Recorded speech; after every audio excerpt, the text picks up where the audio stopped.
তফসিরে বাবটি এসেছে সিরাতে হালবিয়া বলে একটি কিতাব, রাসূলুল্লাহর জীবনী তাতে লিখেছে আমার বিশ্ব নবীর বাবটি তখন বয়স মাত্র 8 বছর। কত বছর বললাম? 8 বছর। মক্কার লোকেরা তাও বাবটি জানতো না যে ইনি আখিরি জামানার পয়গম্বর রাসূল। এটা প্রকাশ হয়নি। আমার বিশ্ব নবী 8 বছর বয়সে, আমরা সকলেই জানি নবীর আপন দাদার নাম ছিল আব্দুল মুত্তালিব। কি নাম বললাম ভাই, একটু জোরে বলে? Abdul Muttalib. উনি কাবা শরীফের বাবটি দেখাশোনা করার দায়িত্ব পেয়েছিলেন। উনি এত সৎ মানুষ ছিলেন, তাই কাবা শরীফের বাবটি আমরা জানি একটা পাথর রয়েছে। যারা হাজী সাহেব আছেন এখানে, ওই কাবা শরীফের বাবটি, ওই পাথরটাকে বাবটি মানুষ, পৃথিবীর মানুষ গিয়ে চুমা দেয়। অনেকে কাছে যেতে পারে, অনেকে কাছে যেতে পারে না, দূর থেকে ভাবে ইশারা করে। ওই পাথরটার নাম হচ্ছে হাজরে আসওয়াদ। কি বললাম? হাজরে আসওয়াদ, কালো পাথর। কিন্তু তাফসীরে এসেছে বাপ ওই পাথরটা ছিল সাদা পাথর। বলুন আলহামদুলিল্লাহ। হাজরে আবিয়াদ ছিল সাদা পাথর। রাসূলুল্লাহ বলেছেন গোটা পৃথিবীর মানুষ হজ করতে যায়, ওই পাথরটা জান্নাতি পাথর। বলুন সুবহানাল্লাহ। গুনাহগার মানুষের গুনাহকে বাপজি চুম্বকের মতো টেনে নেয়। পাথরটা সাদা থেকে কালো হয়ে গিয়েছে। ওই পাথরটা বাপজি সরিয়ে জায়গাটা একটু মেরামত করছিল। রাসূলুল্লাহ তখন 8 বছর বয়স। রহমতের নবী দাদা আব্দুল মুত্তালিব উনি ওই পাথরটাকে বাপজি সরিয়ে জায়গাটা একটু পরিষ্কার করে ওই পাথরটা এবার সরাবে কে? ওই পাথরটার নির্ধারিত জায়গায় কে নিয়ে যে রাখবে? এবার শুরু হয়ে গেল বাপজি ঝামেলা। আব্দুল মুত্তালিব তিনি মক্কার বাপজি কাবা শরীফের তিনি মুতাল্লি, সেক্রেটারি যাকে বলা হয়। উনি বললেন, ভাই তুমি মোড়ল, তুমি যাও। যাহাতে একটা মোড়লকে হুকুম করলেন, পাশ থেকে আর একটা নয় 3টা মোড়ল। তারা চিৎকার করে বলেছিল, এই আব্দুল মুত্তালিব, শুনে নাও, আমার পেছনে 1000 নয় কয়েক হাজার লোক রয়েছে। আমি কয়েক হাজার লোকের আমি নেতা। ওই লোকটা পাথর যদি সরায়, আমি কেন পাবো না? পাথরও সরাবে না, বাচ্চা বংশ আমার বড়, আমার পেছনে লোক আছে, আমি সরাবো। আব্দুল মুত্তালিব বলে, না ভাই, তাহলে ওকে দাও, আরেকজনকে দেওয়া হোক। এভাবে 4টা দলের 4 নেতা তারা ঝামেলা শুরু করে দিল। পাথরটা সরাবে কে? এই ঝামেলা 1 নয় 2 নয়, প্রায় মোটামুটি বাপজি 18 দিন ধরে চললো। কতদিন বললাম?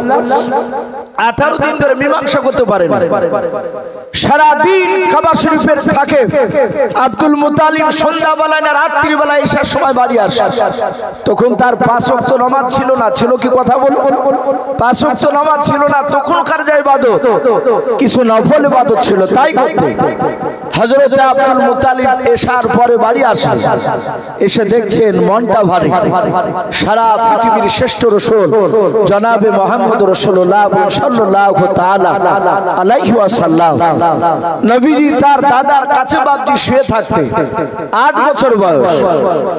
আল্লাহ রাসূল বলেন, ওগো দাদা, আপনাকে আমি কয়েকদিন থেকে দেখলাম, আমি দেখতেছি আপনি কাবা শরীফ থেকে বাড়ি ফেরার পর আপনার মনটা কেন ভারী দেখতে লাগে বলেন। হযরত আব্দুল মুত্তালিব রাসূলুল্লাহর হাত দুখানা ধরে বলেছিল, ওরে আমার ভাই, শুনে নাও, আজ 1 না 2 না 18 দিন হতে চললো।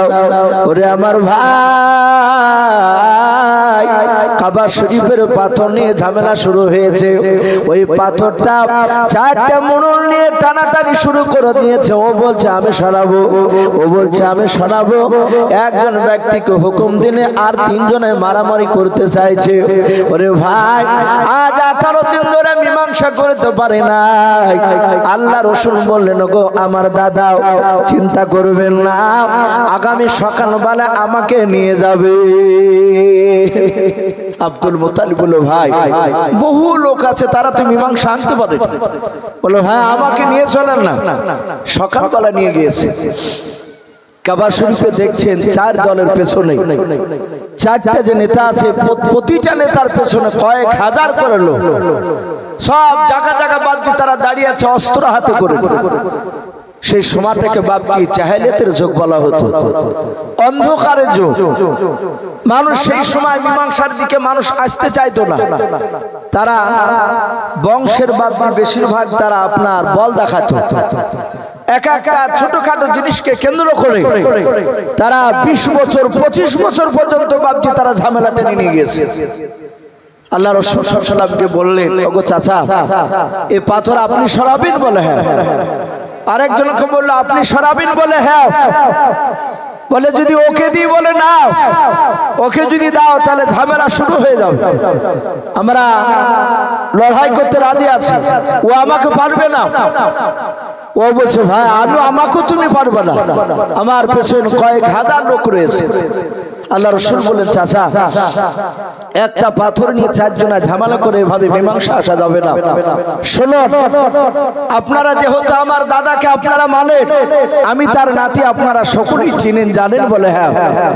বলে শুনুন, আপনারা সকলেই চলে যান, আগামীকাল সকালবেলায় ফজরের পরে, সকালবেলায় সূর্য ওঠার আগে এই জায়গায় যে আগে আসতে পারবে, শুধু আসনে আসার পরে হাজরা আসাদে পাথরটা যে হাত দিতে পারবে আগে, সেই পাথরটা সরাবে। বলুন সুবহানাল্লাহ।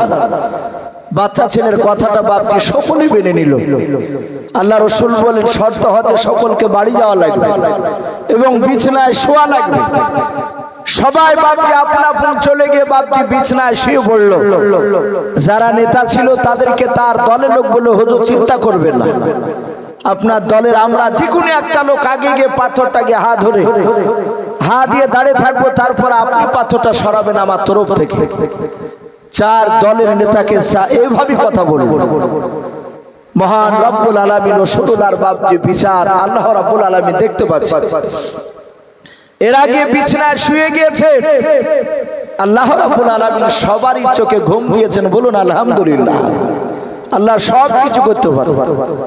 আপনারা শুনেছেন মেরাজের রাত্রিতে আল্লাহ রাসূল সাল্লাল্লাহু আলাইহি ওয়াসাল্লাম তার ফুফুর বাড়ি উম্মে হানির বাড়ি, ওখানে রাত্রিবেলা শুয়েছিলেন।